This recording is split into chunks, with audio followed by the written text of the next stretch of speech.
आज भी बहुत मजा आएगा। तो हम जिनका इंतजार कर रहे थे वो आ चुकी हैं। नेहा झा जी हैं हमारे साथ। हाय। और हम लोग एक पॉडकास्ट रिकॉर्ड कर रहे हैं और ये नेहा झा जी का एक इनिशिएटिव है जिसमें कि सारे बिहार के जितने अच्छा काम करने वाले लोग हैं सबके साथ आप बात करती हैं और सारे आइडियाज शेयर करती हैं। इनके पॉडकास्ट में होता है सब कुछ। तो हम एक्चुअली अपना सेटअप, जैसे मैं अपना वीडियो बना रही थी, मैंने इनको भी सजेस्ट किया कि हम वैसे ही रिकॉर्ड करें और बहुत अच्छा फ्रेम बन रहा है और हम अभी पॉडकास्ट रिकॉर्ड करने वाले हैं। ये रहा हमारा सेटअप और ये रही हमारी होस्ट।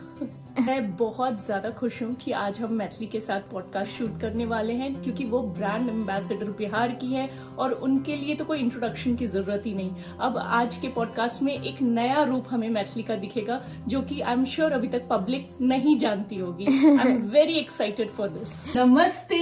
आज का पॉडकास्ट बहुत स्पेशल है क्योंकि आज के पॉडकास्ट में हमारे साथ हैं मैथिली ठाकुर, जिन्हें कोई भी इंट्रोडक्शन की जरूरत नहीं। ये ब्रांड एम्बेसडर ऑफ बिहार, और बिहार क्या, ये एक पूरे हिंदुस्तान में एक नाम है।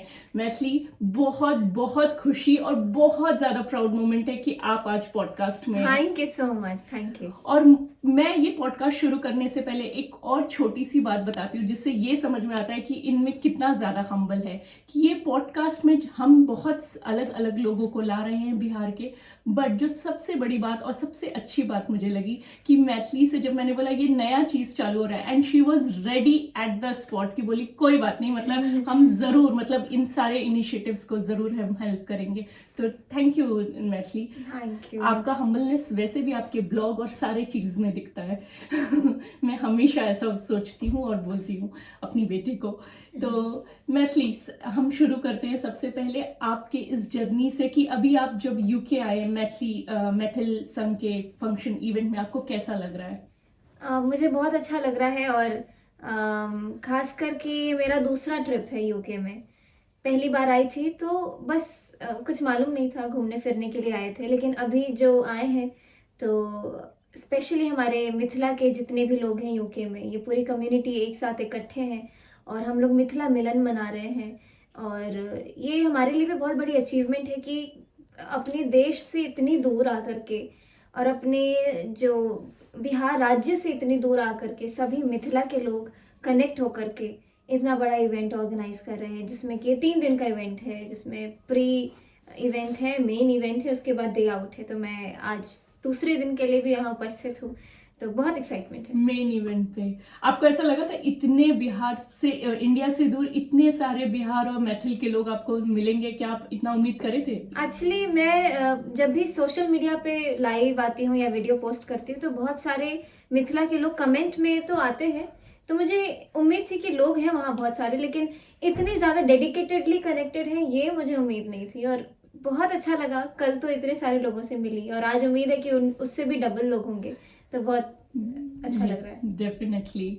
अब हम जाते हैं आपके उस जर्नी में जो कि मैं आपका यूट्यूब में देख रही थी, एक स्टार्टिंग जब आप कंपटीशन में पार्टिसिपेट किए थे और आपको बोले थे रैंडम चिट से आपको बुलाया गया था कि आप आ गए, तो वो वाला कैसा, मतलब तब तो मुझे लग रहा था बहुत छोटी मैथिली कि वो एक पहला एक्सपीरियंस की कैसे वो जज आपको बुलाए, और वो आप अपने एक्सपीरियंस के बारे में बताएंगे कि ये जर्नी कैसे चालू हुआ, कैसा था उस टाइम का फीलिंग?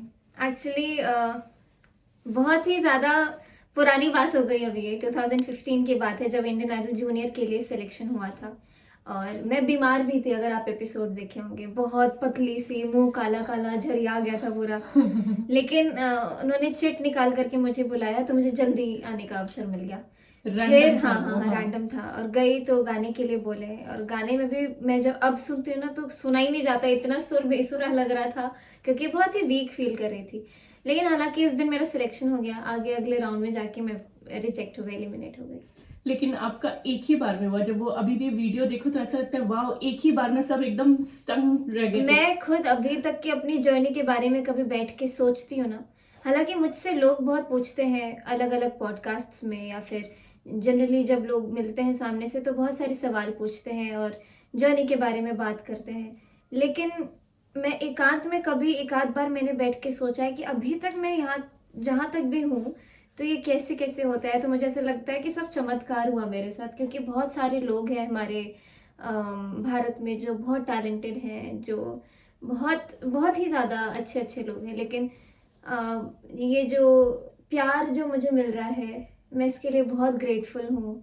और ये सब मुझे लगता है कि ये पता नहीं कैसे बहुत अच्छा लगता है मुझे। ये मैजिक लगता है। हाँ, मैजिक लगता है। हाँ, तो जब आप ये सब सोचते हो, क्योंकि ये बहुत बड़ी बात है एज अ एक आर्टिस्ट जो कि इतना फेमस है एक इंटरनेशनल लेवल पे, उसके लिए ये ग्रैटिट्यूड फील करना कि टैलेंट एक जगह है, लेकिन एक होता है कि एक ब्लेसिंग, जो एक्स्ट्रा ब्लेसिंग, तो आपको लगता है ये कहीं ना कहीं एक ऊपर वाले की कृपा या आप जरूर भगवान पे जरूर, मैं मानते हो? बहुत बहुत मानती हूँ, मैं बहुत ज्यादा मानती हूँ, क्योंकि सब कुछ यहीं पे होता है। मुझे ऐसा लगता है अगर आप अच्छा कर रहे हैं तो आपको इंस्टेंटली आपको फील होगा कि आपने कुछ अच्छा किया है। अच्छा करके भूल जाओ, लेकिन बाद में उसका रिजल्ट मिलता है। और अगर आपने किसी के साथ कुछ बुरा किया है तो जरूर यहीं पे ही फैसला होता है। वो बात नहीं है कि ऊपर जाकर के पता चलेगा क्या होता है। मुझे मुझे तो ऐसा लगता है कि सब कुछ अच्छा बुरा जिसके साथ होने वाला होता है, सब यहीं पे मिलता है, जो कर्म का फल है।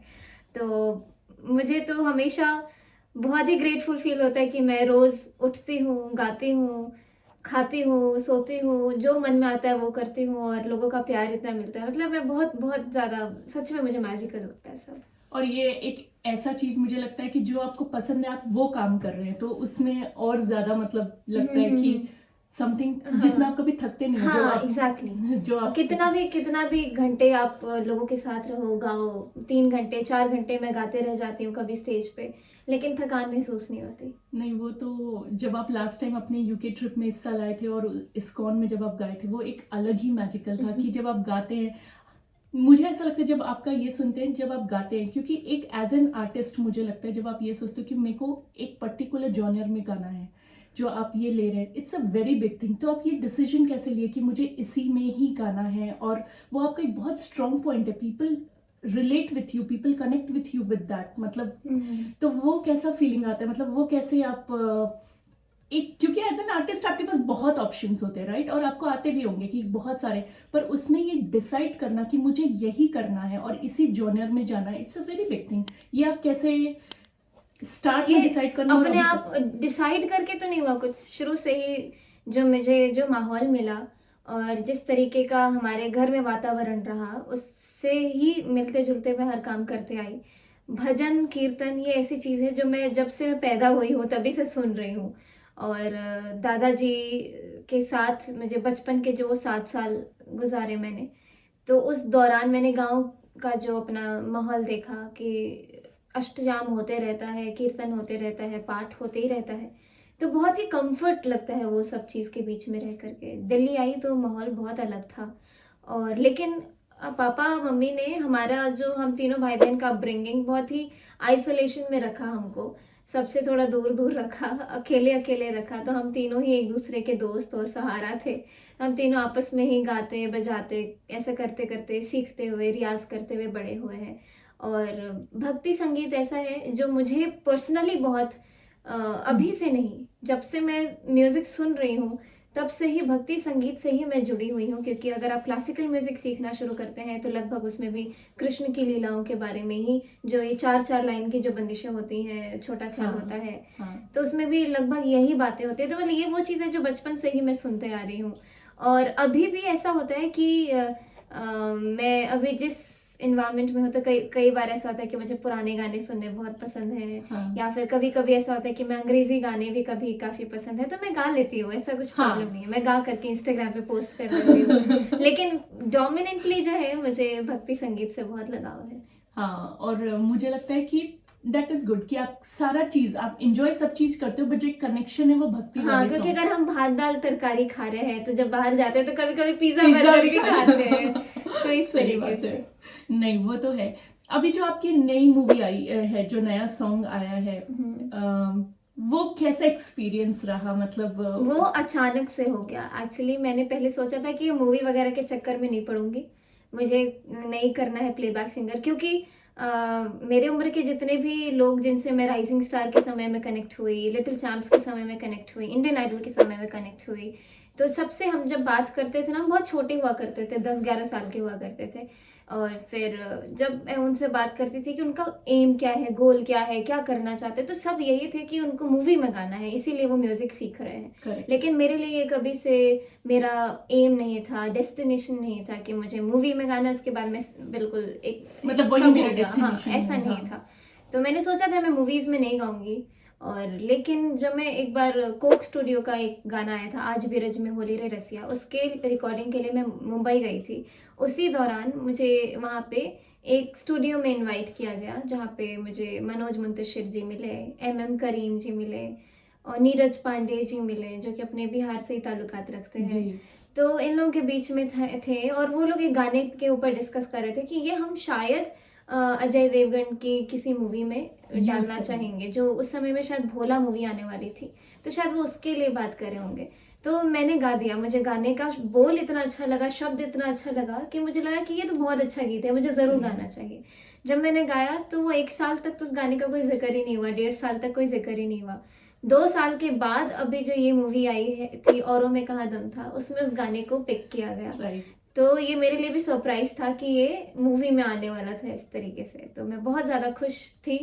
और स्पेशली मैंने जब वो गाना अपना बार बार रिपीट पे सुना, तो मुझे ऐसा लगा कि ये बहुत ही अलग है। और आजकल के जितने भी बॉलीवुड गाने जो बहुत ही ज़्यादा टेम्पररी बेसिस पे आते जाते रहते हैं, तो ये उससे ये थोड़ा अलग था। ओरिजिनल गाना है, मतलब कुछ ऐसा सुन के लग रहा है कि ओरिजिनल टू। और आप अगर भाव से भी इसको सुने ना, तो ऐसा मुझे भी फील होता है कि भजन ही गा रही हूँ। नहीं नहीं नहीं, वो सच में बहुत अच्छा है। और जब हम सुन रहे थे तो लग रहा था यार ये कितना अच्छा गाना है, मतलब एक नॉर्मल होता है जो सुनने का, वो मतलब बहुत ही प्यारा गाना है। तो ये, क्योंकि ये क्वेश्चन मैं इसलिए पूछी क्योंकि आई थिंक बहुत सारे व्यूअर्स जब आप देखेंगे कि उनका ये होता है कि आप कैसे फिल्म का सॉन्ग्स और ये सब कर रहे हैं, तो आई थिंक ये बहुत सारे ये सब मेरे लिए मैजिक ही है। मैं कभी भी एम नहीं की कि मुझे इनसे मिलना है, इनके साथ गाना है, लेकिन वो सब ऐसा होता है ना, भगवान अपने आप करते जाते हैं, कुछ फॉल इन कुछ। प्लेस, हाँ, एक के बाद एक होते सब ही चल अपने रहा आप है। हो रहा है, मुझे कुछ समझ में नहीं आता कि मेरे साथ क्या क्या हो रहा है। तो ये बहुत सारे लोगों के लिए जो जिनको लगता था कि कैसे ये मूवीज के सॉन्ग्स और ये इस तरीके से चीजें होती है जो कि हमको एज एन ऑडियंस नहीं पता रहता है, कि हमको लगता है अरे ये कैसे आ गया, बट ये गाना जैसे आप बोल रहे बहुत टाइम पहले हुआ था और अब आ गया, मतलब वो। और ऐसे ही जैसे हम कमरे में बैठ के बात कर रहे हैं, उस दिन भी मैं बहुत फैसिनेटेड थी, बस यही सोच के कि अरे मेरे बगल में एम करीम बैठे हुए हैं, अरे मेरे बगल में मनोज मुंतशिर बैठे हुए हैं, बस मैं इतनी ही सोच में थी कि वो गाना आया, रिकॉर्ड हो गया, बस। हाँ। और उस दिन के बाद खत्म, और कोई बातचीत ही नहीं थी उसकी। तो अभी हम क्या और आगे आपके ऐसे गाने सुनेंगे? अगर ऐसे ही गाने आए तो मैं जरूर गाऊंगी। जो इस गाने का जो रस है, जिस तरीके से लिखा गया है इस गाने को, जो शब्द इस्तेमाल किए गए हैं, कोई उर्दू के कोई शब्द नहीं है, बिल्कुल जो हिंदी के इतने अच्छे अच्छे शब्दों को पिरोया हुआ है मनोज जी ने, और जिस तरीके से कंपोज किया है करीम जी ने, अगर ऐसा गाना हो तो मैं जरूर गाऊंगी आगे। और जिसको गाकर ही आपको बहुत अच्छा लगे, सेटिस्फैक्शन मिले। सेटिस्फैक्शन, एकदम सही। नहीं ये तो है। आपका एक और चीज था, मैं इससे मुझे याद आया, जैसे अभी आप बोल रहे हैं शंकर महादेवन के साथ आपका था एक जुगलबंदी वाला वीडियो यूट्यूब में। हाँ हाँ, वो बहुत मजेदार था, मतलब मैं पर्सनली अपना बता रही हूँ कि मैं बहुत बार देखी हूँ वो वीडियो, वो बहुत ही मजेदार था। वो कैसा आपका एक्सपीरियंस था जब आप इतने बड़े बड़े कंपोजर के साथ करते हैं, क्योंकि आप तो खुद ही इतने छोटे हो, इतने यंग में इतने सारे, आपको कैसा लगता है? क्योंकि आपके लिए I think every day is a learning, जहाँ पे आप हर दिन हर किसी से कुछ ना कुछ सीखते हो। आपको कैसा लगता है इन सब लोगों के साथ काम करके, स्पेशली शंकर महादेवन जो कि एक खुद में अपने बहुत बड़े वो भी एक्चुअली अचानक से हुआ। मैं अनेकों कार्यक्रमों में जाती हूँ जहाँ मुझे बहुत सारे लोग इनवाइट करते हैं। तो मुंबई में एक कार्यक्रम था जिसमें मुझे शिंदे साहब जो चीफ मिनिस्टर हैं, उन्होंने इनवाइट किया था। उनके पुत्र हैं श्रीकांत शिंदे जी, सॉरी। तो उन्होंने मुझे इनवाइट किया था, और बहुत लगाव स्नेह है उनका मेरे साथ।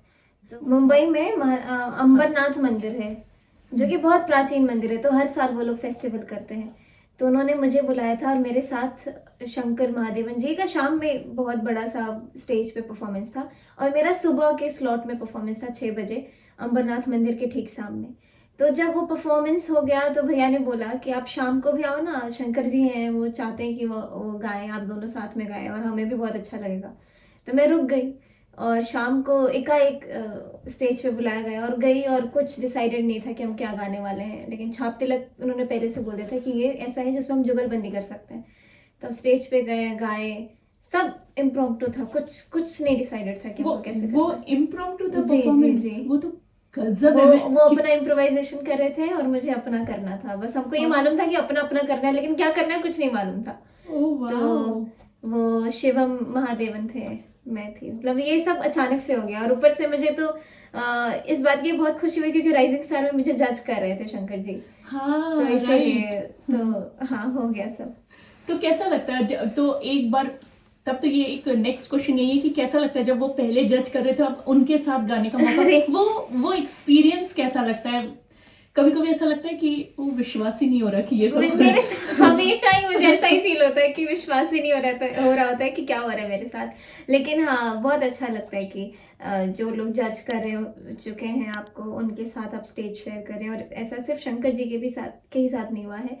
मैं जावेद अली जी में, मैं जब पहले रियलिटी शो में गई थी तो मुझे बहुत पसंद है वो एज एन आर्टिस्ट, और लिटिल चैंप्स में उस समय पे जज थे वो कैलाश खेर जी। हाँ इन लोगों के साथ तो मेरा कार्यक्रम बाद में बहुत हुआ है। हाँ खजाना फेस्टिवल में जावेद जी के साथ हुआ, फिर कैलाश जी के साथ कितनी बार परफॉर्मेंस में, मतलब हम दोनों का एक साथ हुआ है। आपको क्या लगता है जब इनके साथ करते हैं? एक तो हम एज एन आर्टिस्ट, अब मैं आपसे एज अ पर्सन पूछी, वो एज अ पर्सन कैसे होते हैं ये सारे लोग जब मिलते हैं? क्योंकि हम एज एन ऑडियंस जानते हैं कि सिंगर या लोग जैसे आपको भी जानते हैं, आप तो फिर भी ब्लॉगिंग करते हो, बहुत सारा करते हो, still people are connected with you and उनसे भी है, बट आपका एज एन एक्सपीरियंस कैसा रहा सबके साथ? I am asking from the human perspective, मतलब एक होता है ना कि कनेक्शन कैसा, वो कैसे लगते हैं? देखिए मुझे आज तक बहुत सारे लोग मिले हैं जिसमें 99% लोग जो हैं, जो मुझे बहुत जेन्युइनली लगा कि हाँ बहुत मुझे सपोर्ट कर रहे हैं, प्यार कर रहे हैं। कई बार 1% ऐसा होता है कि आप जिनसे उम्मीद नहीं करते हैं, जो आपके फेवरेट होते हैं। ऐसा हाल ही में मेरे साथ 2-3 इंसिडेंट्स हुआ है कि मेरी जो फेवरेट आर्टिस्ट थी हैं, अभी भी फेवरेट ही है और वो मेरे बारे में कुछ कुछ ऐसा बोलना करना जो कि हमें बाहर से पता चलता है कि अरे आपके खिलाफ ऐसा बोला जा रहा है, मतलब एक्सपेक्टेड नहीं ये रहती। बहुत वैसी बात है जो मैंने कभी किसी के सामने नहीं बोली। तो ये अनएक्सपेक्टेड होता है कि आप सामने से उनको झुक के प्रणाम करते हैं और वो आपकी तरफ देखते भी नहीं है तो ऐसा फील होता है कि अरे ये मेरी फेवरेट है, हमने इनके साथ कभी बात भी नहीं की है ढंग से। हाँ, तो मतलब ऐसा क्या हो गया, ऐसा वाइब्स क्यों दे रहे हैं? हाँ। ऐसा क्यों हमें हाँ। ऐसे करें। तो तो कई बार होता है लेकिन इट डजंट मैटर। बट आप बोल रहे हो कि मोस्ट ऑफ द टाइम लोग जनरली हाँ अच्छे ही रहते हैं। 99% लोग मुझे अच्छे मिले हैं, वो 1% के लिए बिल्कुल दुखी नहीं हूँ और जब वो 1% आपको मिलता है, आई एम जस्ट आस्किंग कि अभी आप बोले तो जब वो 1% इस टाइप के लोग मिलते हैं तो आप हैंडल कैसे करते हो? क्योंकि बुरा तो लगता होगा। कुछ नहीं। मेरे पापा मेरे साथ होते हैं ना, मुझे किसी बात का बुरा नहीं लगता है। बस मेरे पापा के साथ मैं रहूं, हाँ। ये काफी मेरे लिए, क्योंकि मुझे ऑलरेडी इतने सारे लोग आसपास इतना प्यार दे रहे हैं। तो अभी वो 1% के लिए भी मैं क्यों दुखी हूँ? तो मुझे नहीं होता दुख वैसे, लेकिन मेरे दिमाग में तो फीड हो जाता है, रजिस्टर हो जाता है कि इनसे थोड़ा सा डिस्टेंस थोड़ा सा अगर सामने मिले तो मैं पीछे रहूंगी। ऐसा अब वैसा वाला नहीं रहेगा। हाँ, बट एटलीस्ट मतलब ऑब्वियसली वो फेवरेट है, फेवरेट ही रहेंगे, लेकिन ऐसा एज ए ह्यूमन, मतलब हाँ एज अ कि आपको ऐसा लगता है तो कि थोड़ा बच के रहूंगी, दब के रहूंगी, पीछे रहूंगी, ऐसा फील होता है। नहीं, क्योंकि फिल्म इंडस्ट्री में जैसे बहुत सारी बातें होती है ना, बॉलीवुड में या फिर जब आप इन लोगों के साथ काम करते हैं तब, क्योंकि अब आप काम कर रहे हो तो अब आपको ये लगता है कि अच्छा अब मैं काम कर रही हूँ, तो जो हम बहुत सारी कहानियां सुनते हैं ना, अच्छा कोई ऐसा होगा, कोई नहीं, ऐसा कुछ नहीं, बिल्कुल नहीं। मेरे पापा सबसे बात करते हैं, मेरा बस काम यही है कि मुझे जाके गाना है। हाँ। या फिर अब तो मैं बहुत ज्यादा खुल गई हूँ तो लोगों के साथ बहुत बातचीत भी करने लगी हूँ। हाँ। जैसे कल ही मैं, इतनी सारी आंटी अंकल लोग थे मैं इतना गप्पे मार करके आई हूँ कल, पूरी मिथिलानी वाला वाइब आ रहा था हर जगह से। और सब बहुत प्यार भी करे, मतलब सब बहुत ज्यादा खुश, यहाँ पे तो एक्साइटेड थे कि मैथिली आ रही है। बस वही हालत है। पहले सिर्फ गाने के लिए होता था, लेकिन अब तो बात करने के लिए, लोगों से मिलने के लिए भी उतनी एक्साइटमेंट रहती है। सही बात है, नहीं एकदम सही बोल रहे हो आप कि ये सारी चीजें होती हैं। अच्छा, आप एक ये बात बताइए कि जैसे कि जब हम बोल रहे कि जिस तरीके से अब आप बोलते हो मिलने के लिए भी एक्साइटमेंट रहता है, ऐसा कोई फैन फॉलोअर मिला, कोई एकदम एक्साइटमेंट, कोई स्टोरी है? हमेशा मुझे जितने भी लोग मिलते हैं, बट कोई ऐसे एक अच्छी स्टोरी, ऐसे कुछ, अरे ये मुझे अच्छी तो नहीं, एक दो बहुत वियर्ड स्टोरीज भी हो जाती है। बताइए।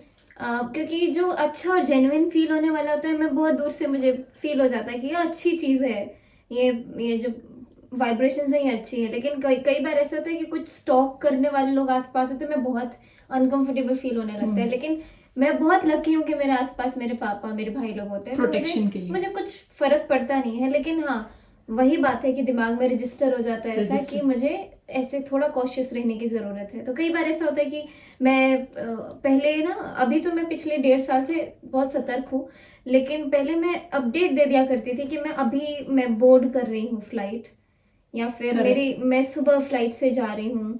ऐसा जब मैं पहले करती थी ना, तो कई एक स्पेसिफिक चेहरे होते थे, चाहे मैं मुंबई लैंड कर रही हूँ, चाहे मैं बनारस में लैंड कर रही हूँ, वहीं पे खड़े होकर के मिलते थे, बोर्ड लेकर के खड़े होते थे, Oh my गिफ्ट्स God. लेके। तो वो मतलब आप जहाँ जहाँ सेम जाते थे, सेम सेम वही इंसान, मतलब बॉम्बे, दिल्ली, हाँ कहीं पे कहीं भी भी जाओ तो वो पहले से ही एयरपोर्ट के अराइवल पे उनका खड़ा रहना, तो ये थोड़ा अजीब लगने लग गया। तो Scary बस part. हाँ, तो बस कुछ नहीं होता। अच्छा हाँ। अच्छा।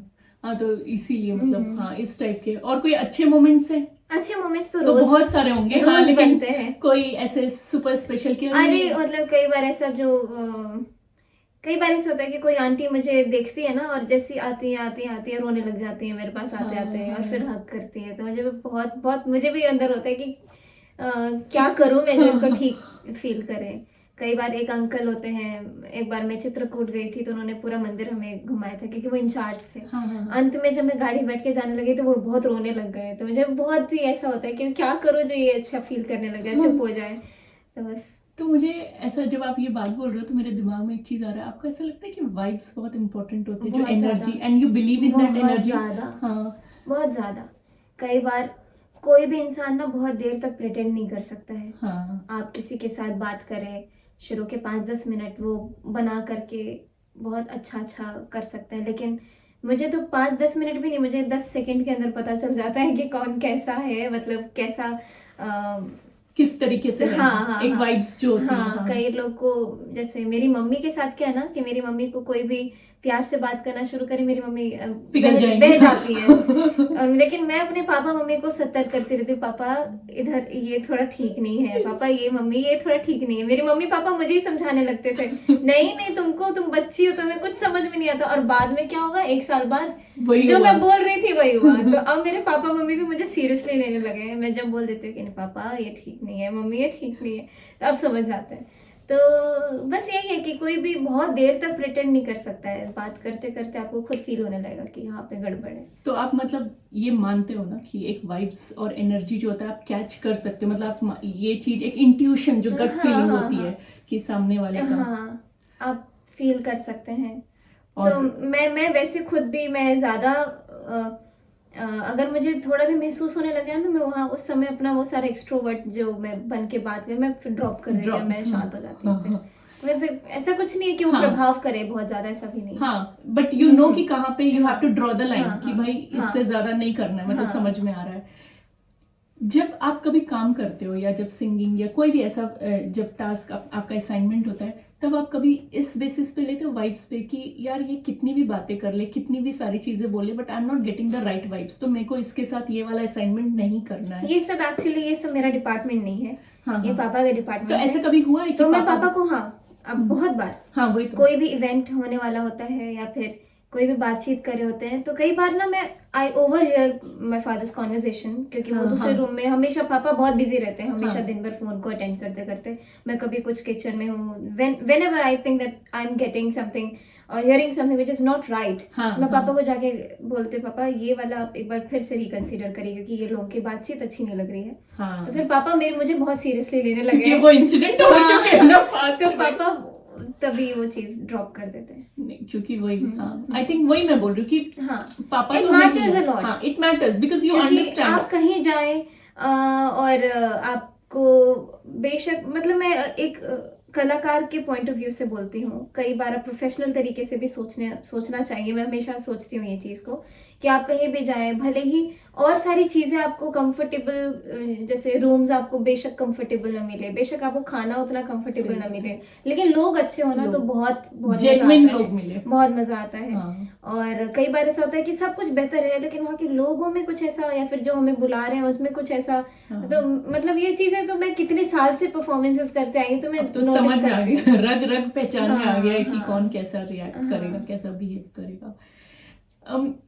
जब, क्योंकि हम ये सब बात कर रहे हैं, जो सबसे बड़ा मोमेंट था, मुझे लगता है कि हर किसी के लिए प्राउड, ऑब्वियसली आपके लिए, फैमिली के लिए तो होगा, बट हर किसी, जब आपको पीएम मोदी जी से मिला अवार्ड, वो फीलिंग कैसे लगा? मैं बहुत खुश थी और मुझे इतना मतलब अनएक्सपेक्टेड था। 4 मार्च को मैं हिमाचल प्रदेश में परफॉर्म करने के लिए गई थी और वहाँ पे मुझे जब मैं वापस लौट रही थी तब मुझे एक फ़ोन आता है कि आपको प्रधानमंत्री जी अवार्ड देना चाहते। मुझे तो लगा पहले कैसी बोल रही है मजाक, प्रैंक कॉल है।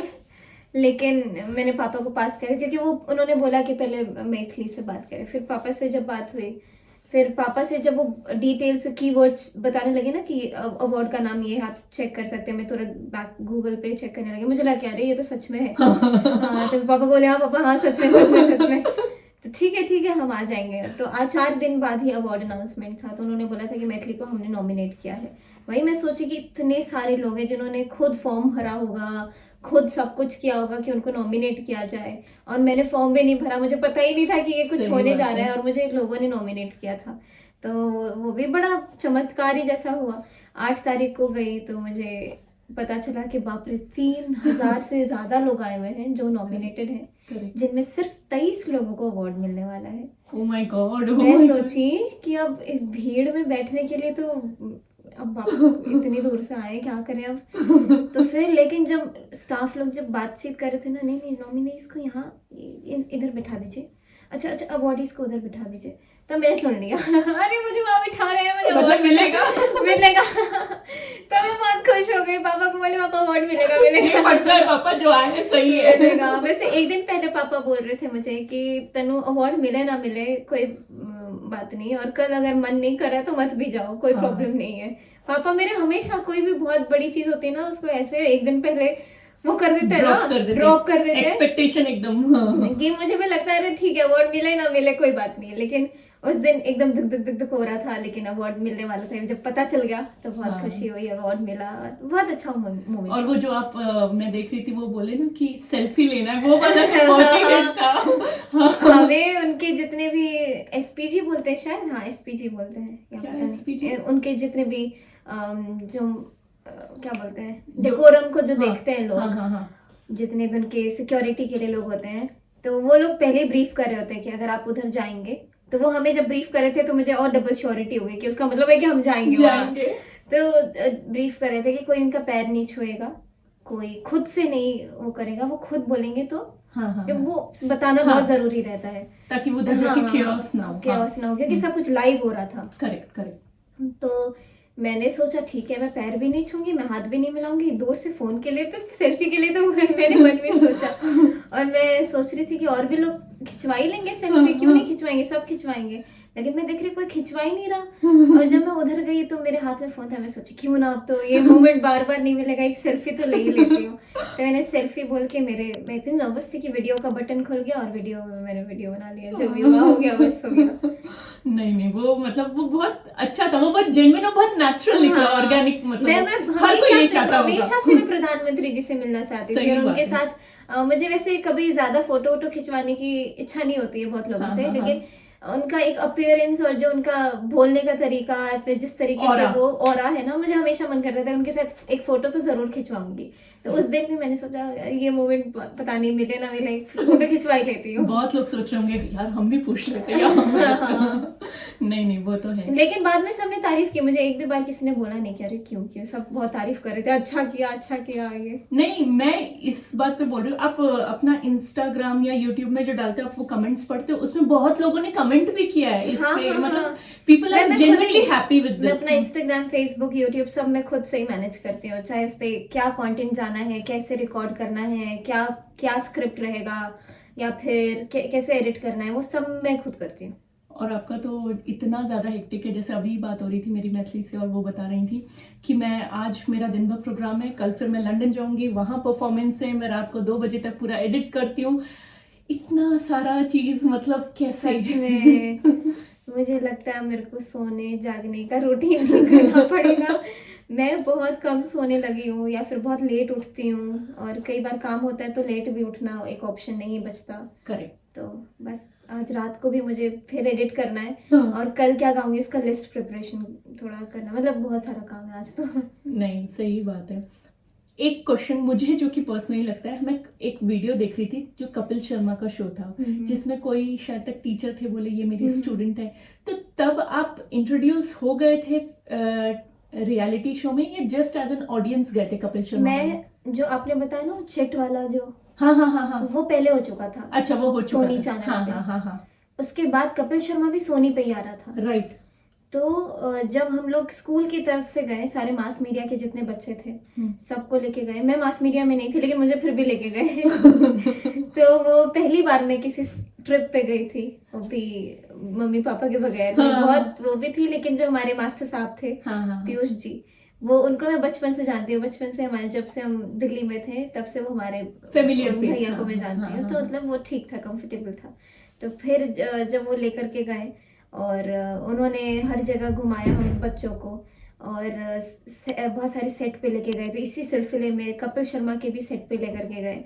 और फिर वो जो होता है ना, जब जब हम रियलिटी शो में देखते हैं कि मेरा एक सवाल है, मैं ये पूछना चाहती हूँ, सब एक्चुअली प्री डिसाइडेड रहता है कि कौन उठेगा और किसका क्या सवाल होगा। अच्छा, ये सब पहले से ही बताया जाता है।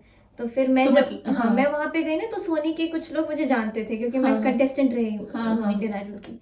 तो लेकिन हमारे टीचर का भी बड़ा योगदान रहा, उन्होंने बहुत किया कि हमको एक सवाल मिल जाए, बस मौका मिल जाए। तो वैसा कुछ हुआ और बहुत ही अच्छे से उन्होंने गाने के लिए बोला, मैंने गा दिया बस। हाँ, वो बहुत अच्छा था सब। वाह, मतलब ऐसे कपिल शर्मा से बाद में कभी मुलाकात हुई? नहीं।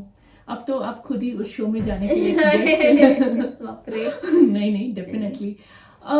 मुझे मैथिली एक क्वेश्चन पूछना है कि जब हम ये सब जर्नी बात करते हैं कि वी बिलीव कि कर्मा और ये सारी चीज़ें इंपॉर्टेंट है, जब मैं आपसे बात कर रही हूँ मुझे एक चीज़ जो बहुत स्ट्रांग लगता है, और आई थिंक वो ऑडियंस भी रिलेट कर सकते हैं, स्ट्रांग फैमिली जब मैं बोल रही हूँ, आई मीन टू से कि कोई प्रेशराइज नहीं है, या ये नहीं है कि तुमको ऐसे ही करना है, यही करना है। एक सपोर्ट सिस्टम कि अच्छा तुम नहीं, जैसे अभी आप बोले पीएम मोदी का अवार्ड के लिए, उनके अवार्ड के लिए, तो ये एक वो नहीं है कि ये नहीं होगा तो क्या होगा। आई थिंक बहुत स्ट्रांग सपोर्ट सिस्टम है, राइट? आप इस पे कुछ बोलना चाहोगे?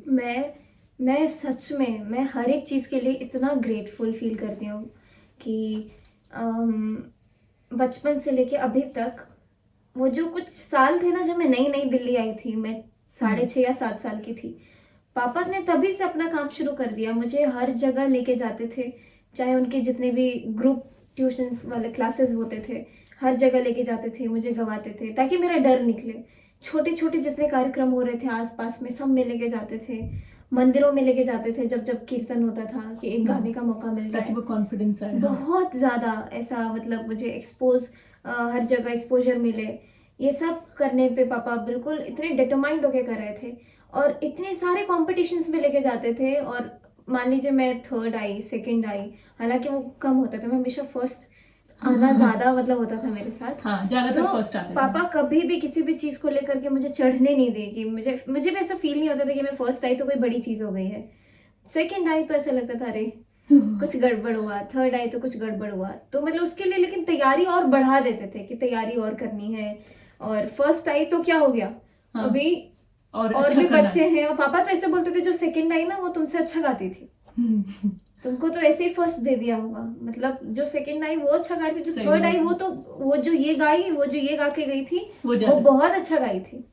तो ऐसी सी बातें बोल करके मुझे फर्स्ट आने का फायदा लगता ही नहीं था कुछ। तो फिर बहुत सारे कॉम्पिटिशन्स में ऐसे जाते फिर एक मोमेंट ऐसा आया जब पापा बिल्कुल शांत होकर के, हर कंपटीशन से पहले कोई बात नहीं, सिलेक्शन हो तो भी ठीक है, नहीं हो तो और अच्छा है। ऐसे राइजिंग स्टार में भी कोई बात नहीं, फर्स्ट आओगी तो ठीक है, नहीं आओगी तो और अच्छा है। देखिए उस आर्टिस्ट को देखो, वो कभी फर्स्ट नहीं आया, उस आर्टिस्ट को देखो कभी फर्स्ट नहीं आई, लेकिन अभी कितनी वो है। तो ऐसी सी बातें बोल के ना मेरे लिए ये खत्म ही कर दिया ये खेल कि फर्स्ट आना, डर ही निकाल दिया, 2nd आना, 3rd आना। ये कुछ अब तो मेरे लिए बिल्कुल कोई भी रियलिटी शो मायने नहीं रखता है। पहली बात, बच्चे इतना अच्छे गा रहे हैं, जो 1st आ रहे हैं, जो 5th आ रहे हैं, जो 4th आ रहे हैं, सब उतना ही अच्छा गा रहे हैं। राइट।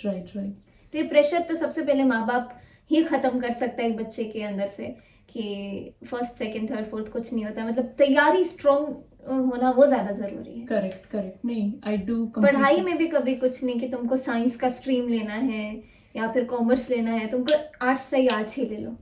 लेकिन वो लो जो तुम कर सकती हो, जिसमें तुम खुश हो। आई थिंक ये बहुत बड़ी बात है एज एन ऑडियंस, ये सबके लिए, एज अ पेरेंट्स, मतलब मेरी भी बेटी है और शायद मेरी बेटी भी ये सुन के बोलेगी कि ये चीज, I think as an Indian parents ये बहुत ज्यादा प्रेशर रहता है। इवन माई मदर ऑल्सो बहुत बहुत, एक होता है ना कि कभी पापा ढीले पड़ जाते हैं तो मम्मी बिल्कुल खड़ी हो जाती है और कभी मम्मी पिघल जाती है तो पापा खड़े हो जाते हैं बिल्कुल। तो ऐसे ही बहुत मैनेज करके मुझे लगता है कि ये बेस्ट पेरेंटिंग जो मैंने आज तक कहीं भी देखा होगा। सही हालांकि ऐसा सब चाहते हैं कि उनके बच्चे अच्छे, लेकिन वो एक तरीके से प्रेशर बढ़ जाता है राइट बहुत अच्छा करने के चक्कर में। सही बात है, नहीं एकदम सही। आपके फेवरेट सिंगर कौन है? पहले कौन थे और अभी इतने साल काम करने के बाद क्या चेंज हुए हैं, तो कौन है? मेरे बहुत सारे फेवरेट सिंगर्स हैं क्योंकि मैं बहुत सारे अलग अलग जॉनर सुनती हूँ। मैं एक आर्टिस्ट हूँ। डिप्लोमेटिक नहीं कसम से मुझे भजन सुनना भी उतना ही पसंद है जितना मुझे गजल सुनना पसंद है। हाँ। और मैं कव्वाली भी, जो नुसरत फतेह अली खान साहब के जो क्लासिक वीडियोस हैं, रेयर वीडियोस हैं, वो सब सुनना। मतलब मेरे घर में हर एक प्रकार की म्यूजिक, शबद कीर्तन भी सुनना। अच्छा। तो मतलब हर एक चीज सुनते हैं। वैसे किशोरी अमोनकर जी वो मेरी ऑल टाइम फेवरेट है। ओह वाओ, तो आप उनसे? मैं मिली नहीं हूँ लेकिन उनके बहुत सारे वीडियोस मैंने देखे हैं, काफी कुछ सीखा है उनसे। तो अभी ऐसा कोई है जो अभी के सिंगर्स में कोई आपका पसंदीदा? मैं कैसे बताऊँ, मेरे मोस्टली जितने फेवरेट्स हैं ऑलमोस्ट सबसे मिल चुकी हूँ। सबसे मिल चुकी? हाँ। हाँ। और जो आप सोचते थे कि ये मेरा फेवरेट और जब मिले तो आपको वो सेम लगा? हाँ। हाँ। कुछ लोग, कुछ वो, हाँ, 1% वाले, हाँ। उनको छोड़कर। पर आपको क्या लगता है कि मतलब आप मिथिला से हैं, बिहार से हैं, ये बहुत प्राउड मोमेंट है, आप ब्रांड एम्बेसडर हैं। जब आप देखते हैं आज बिहार को, तो एक जो पहले का था और आज में आपको क्या चेंजेस लगते हैं, किस तरीके से? मतलब बिहार के अंदर इतना पोटेंशियल, इतनी कैपेसिटी है और बिहार के लोग इतने कर्मठ है ना। मैं क्या बोलूँ कि मुझे हर एक जगह से ज़्यादा, मतलब मैं बायस्ड हूँ बिहार के लिए। और बिहार का खाना पीना, कल्चर, प्यार, लगाव, वो जो एक, क्या बोले, जो कनेक्शन जो अंदर फील होता है ना। हाँ। कि बिहार में कहीं से भी किसी से भी मिलो आप, किसी माँ चाची काकी किसी से भी मिलो तो ऐसा लगता है वो अपने ही है। अपनी है। हाँ। तो ये पहले, और अगर इस सेंस में देखिए कि डेवलपमेंट के हिसाब से बिहार का क्या है, तो मुझे लगता है कि अभी भी बहुत ज़्यादा पोटेंशियल है। और लोग ऑलरेडी, जो एक कॉन्सेप्ट था ना कि सारे बिहारी लोगों को सिर्फ डॉक्टर, इंजीनियर या फिर यूपीएससी वाला काम करना है, अब वो खत्म हो रहा है धीरे धीरे। और सब, बहुत लोगों को अब देखती हूँ, मैं पटना जाती हूँ जो हमारे बिहार की राजधानी है, वो वाकई में लगता है कि राजधानी है। नाइट लाइफ इतनी अच्छी हो गई है वहाँ पे, इतने सारे एंटरप्रेन्योर्स हो गए हैं घर घर में। क्योंकि मैं खादी से भी 1.5 साल तक जुड़ी रही हूँ, हैंडक्राफ्ट से भी जुड़ी रही हूँ। जो देखती हूँ ना कि जितनी भी बार मैं हर एक महीने पटना जाती हूँ तो नए नए एंटरप्रेन्योर्स रजिस्टर हो गए हैं। घर घर में चाची लोग अचार का बिजनेस, पापड़ का बिजनेस, या फिर जो हैंडक्राफ्ट का जितना प्रोडक्ट है, इतना सब कुछ रोज नया नया आ रहा है मार्केट में। मुझे लगता है कि ये बहुत सशक्त हो रहे हैं हमारे बिहार के लोग धीरे धीरे करके, जब वो खुद के बिजनेस के बारे में आइडिया सोचना शुरू किए हैं। और ये एक आई थिंक नया साइड है, जब, क्योंकि मैं भी जब पॉडकास्ट कर रही हूँ तो मुझे लग रहा है बिहार में इतना ज्यादा पोटेंशियल अब निकल के धीरे धीरे, या एटलीस्ट सामने हमको समझ में आ रहा है कि हाँ अब लोग आ रहे हैं। देश भर में मैं इतने सारे जिला महोत्सव में गई हूँ जहाँ पे सरकार के द्वारा एक महोत्सव आयोजित कराया जाता है। मोस्टली जाती हूँ तो देखती हूँ कि यहाँ के जो डीएम है वो अपने बिहार के हैं, अपने गया के हैं, पूर्णिया के हैं, अपने मधुबनी के हैं, दरभंगा के हैं। तो इतना अच्छा लगता है कि हमारे बिहार के लोग पूरे देश भर में फैले हुए हैं और तुरंत कनेक्शन बनता है। नहीं वो तो है। नहीं मुझे बहुत अच्छा लगा आपसे बात करके। ये पॉडकास्ट आपका कैसा रहा एक्सपीरियंस? हाँ, मुझे बहुत अच्छा लगा और बहुत ही जैसे घर में हम बैठ के बात करते हैं वैसा लग रहा था। हाँ, एंड आई एम श्योर इसमें से कुछ ना कुछ नया चीज आपकी पब्लिक को दिखाई देगी। हाँ। नहीं, थैंक यू। Thank you.